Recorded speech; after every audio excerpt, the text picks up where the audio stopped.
are you people of the media. You are given jobs without appointment letters. You are given jobs that don't even cover your transport for a week. I mean salary. You are given jobs under very, very bad conditions, very harsh conditions, a lot of harassment, but you don't have even grounds of recourse, whether legal or anyhow. After all, there is no evidence that you work for that organization.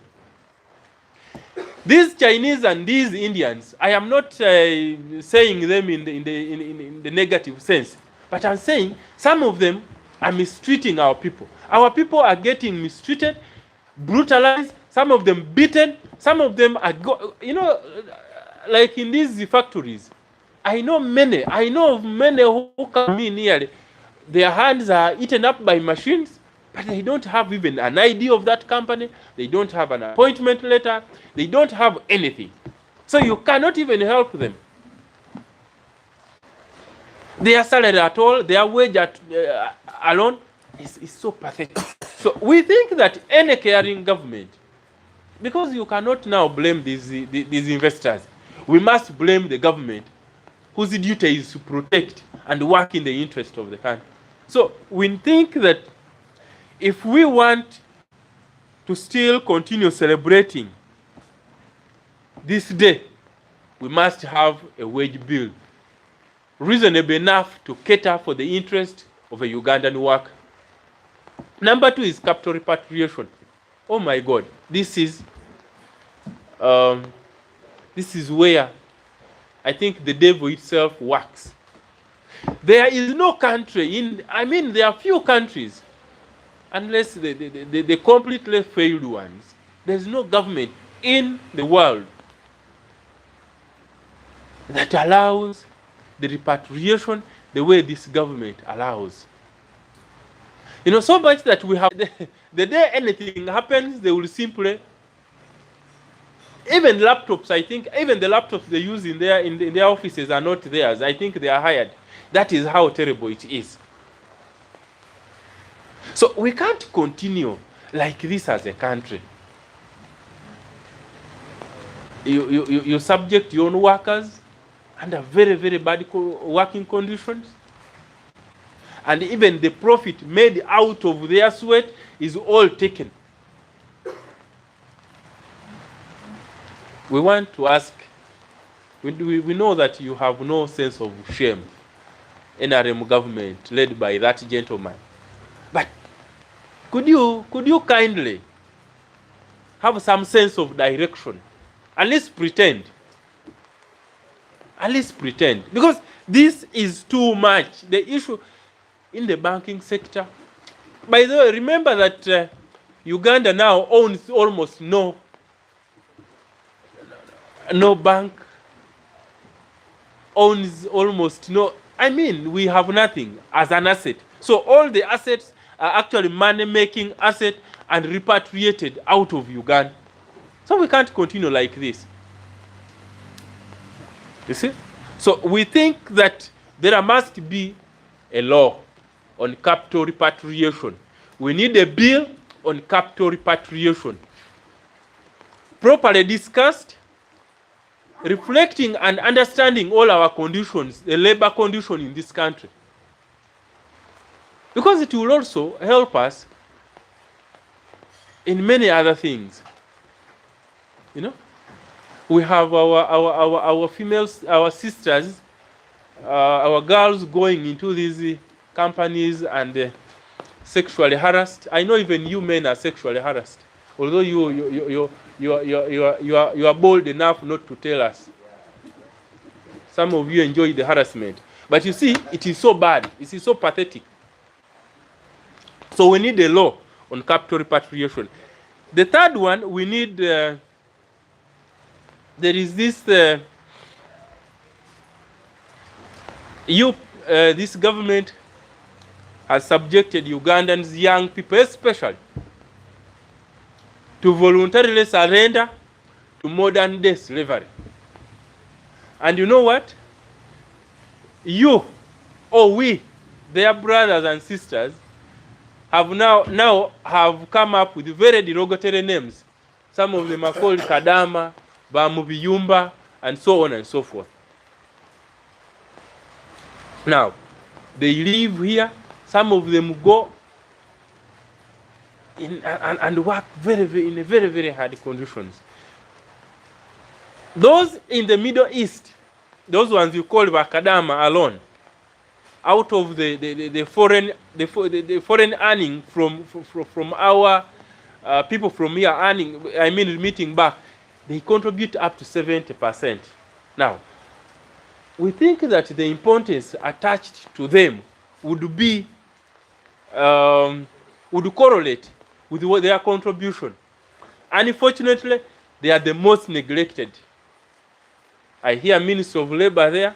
Every time they are having workshops, they are registering workers. You know, they are the ones who own even these labor companies. But the regulatory framework, that kind of thing. That is how bad the government has subjected us to. That now Ugandans, every Ugandan is ready to go and be a slave. Now, potential slave. Of course, everybody is. Of course, you now choose to be either a slave here home, or a slave out of your home. You know, so you'd rather be a slave out of your country than a slave here, because after all of you are slaves. You're only slaves who put on suits. So that is so. We think that the external labor board will go a long way in trying to streamline, in trying to regulate, in trying to follow up, but also sanitize that wing where our youth are flocking. And the last one is on issues of NSSF. NSSF, I think it was originally a well thought of thing because of our social security system. Because as Africans, as Uganda, we do not have proper social security, especially after retirement. Because the only biggest social security assurance we have as Africans, that's why Mulanga Gwandaduli was making sense to many of you. That when you're getting old, therefore your children will look after you. But you see, rationally, you may not, because children can disappoint you. But why should I burden my children when I have been working for the rest of my adult life? So that was the intent of NSSF. Unfortunately, NSSF has now become ATM point for the ruling family. I want to tell you, without any fear of contradiction, that the issue of Iron Sheet scandal was not going to come out. It only came out because they wanted something proper to divert Ugandans from the NSSF scandal. Because there is almost no money in NSSF. There is no money, I will tell you. They have stolen it to zero. So we know that the group used the ISO to bring out the scandal. They are the ones funding the scandal. They are the ones, the other day you called it Kupikamu. They are the ones doing it. So that they sustain the conversation until they get another conversation you Ugandans can jump on to discuss, and then you forget the NSSF. So the issue of NSSF, first of all, our suggestion number one, we need for every Ugandan who has been saving and who is saving, because these SMS they are sending us after every financial year, after every 3 months, is not enough to assure us that now you are interested in this. What is the use of sending me a message when I can't use my money?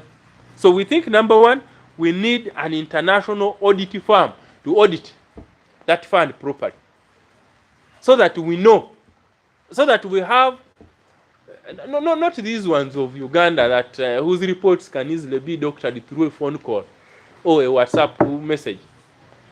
Number two, we think that you cannot say it is my saving, yet I have no choice of where to save. In other words, it is mandatory, but it is also, but you've created a monopoly. So we think that we have to liberalize social security so that I have a choice to where I save. Where I have confidence is where I should save. Not where you want me to save and then you steal my money. If this is a free market economy, liberalization is a good concept which we think you understand. Liberalization cannot be where you have no interest and it is only where you have interest. So we think that we need to liberalize. We allow NSSF. If you allow a competitor to that NSSF fund, I am telling you, more Ugandans are going to save. You will even get Ugandans who are doing blue-collar job saving. But now, because of the way you are, because of the framework under which you're saving, that act is very restrictive, it is very narrow, and Ugandans are not going to embrace it fully. I am telling you, liberalize that thing, and the number of savers will multiply. So we think that let us liberalize so that, one, we have confidence. We, the savers, have confidence, but we also have a choice. We create choice to where we save, but also as a way of multiplying the saving. Now, you cannot say you are celebrating Labor Day when just the other day, you are brutalizing people who want to serve. They are not demonstrating because they want your money, but they are demonstrating because they want to serve. In a sector, yourself say you have a big gap. In a sector, evidently, we are in a crisis, the health sector. But you send some S4 dropouts to go and brutalize doctors. And you know, these policemen, I realize you are very courageous. You're brutalizing somebody who you will go and open your buttocks and he pricks. I think these doctors are very courageous, are very good people. You brutalize them, but you know where you take your behind to prick next time. So I think I am being told that even teachers are now planning for industrial action.